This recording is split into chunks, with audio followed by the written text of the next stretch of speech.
अस्सलामुअलैकुम my YouTube family. उम्मीद करती हूँ कि आप लोग सब ठीक ठाक होंगे और सेहत की बेहतरीन हालत में होंगे।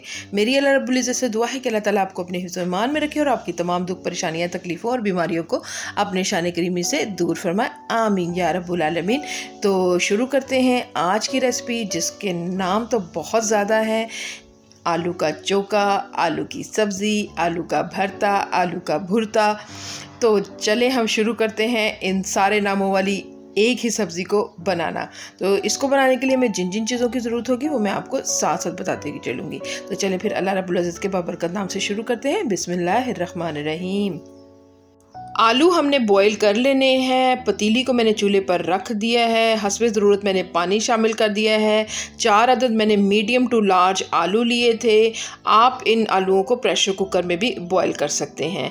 जैसे ही इसमें अच्छा सा बॉईल आ गया और आलू हमारे गल गए, आप देख सकते हैं अल्हम्दुलिल्लाह आलू जो हैं मुकम्मल तौर पर गल चुके हैं। टूथपिक की मदद से आप देख सकते हैं, मैं चेक कर रही हूँ। दूसरी तरफ मैंने चूल्हा ऑन कर लिया था, उस पर मैंने मेटल का एक रैक रखा था। 2 अदद मैंने मीडियम साइज़ के टमाटर रखे थे और चारों आलू जो हमारे पहले से बॉईल हुए हैं उनको रख के मैं अच्छा सा इसको हमने ग्रिल कर लेना है। आलू और टमाटरों को ग्रिल करते वक्त आपने इनकी साइड को चेंज करते रहना है, क्योंकि हमने आलूओं को पकाना नहीं है, सिर्फ अच्छा सा फ्लेवर देने के लिए इसको ग्रिल करना है। जब अच्छा सा ये दोनों चीज़ें ग्रिल हो जाएंगी तो हमने इनको ठंडा कर लेना है। आलू और टमाटर मैंने छील लिए थे। 1 अदद टमाटर और 1 आलू मैंने रख लिया था ताकि मैं आप लोगों को दिखा सकूं। टमाटर आप देख सकते हैं इसकी स्किन जो है ग्रिल होकर कितनी ज़्यादा सॉफ्ट हो गई है और आराम से उतर रही है। टॉप पार्ट थोड़ा सा सख्त था तो मैंने छुरी का इस्तेमाल कर लिया था। अच्छा सा आप देख सकते हैं टमाटर हमारा पील ऑफ हो चुका है। साथ ही मैंने आलू का छिलका भी उतार लिया था। हाथ की मदद से भी आप इसको आसानी से उतार सकते हैं, लेकिन मैंने छुरी का भी इस्तेमाल किया था। आप छुरी भी इस्तेमाल कर सकते हैं। अच्छे तरीके से हमने आलू का सारा छिलका जो है वो उतार लेना है। बर्तन में मैंने थोड़ा सा पानी ले लिया था, जिसमें आलू को अच्छा सा हमने वॉश कर लेना है। अगर आप चाहें तो आलू को ड्राई भी कर सकते हैं। साथ ही एक बर्तन में मैंने आलूओं को कांटे की मदद से अच्छा सा मैश कर लिया था। अगर आपके पास मैशर है तो आप वो भी इस्तेमाल कर सकते हैं, लेकिन बहुत ज़्यादा बारीक मैश नहीं करना है। टमाटरों को भी हमने मैश कर लेना है। शुरू में मैं कांटे की मदद से इसको मैश कर रही थी, लेकिन थोड़े से टमाटर हार्ड थे तो मैंने छुरी की मदद से अच्छा सा इसको छोटे छोटे पीसेस में काट कर मैश कर लिया था। टमाटरों को अब अच्छे से मैश करने के बाद हमने आलूओं में शामिल कर देना है। फाइनली चॉप की हुई छोटे साइज़ की प्याज शामिल कर दी थी। 2 से 3 चॉप की हुई हरी मिर्चें शामिल कर दी थी। पुदीने के पत्ते शामिल कर दिए थे 2 टेबलस्पून। हरा धनिया लिया था 4 टेबलस्पून।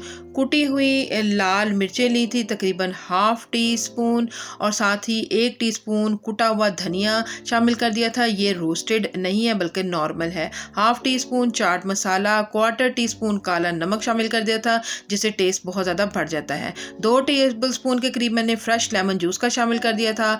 ½ टीस्पून मैंने नमक का शामिल किया है।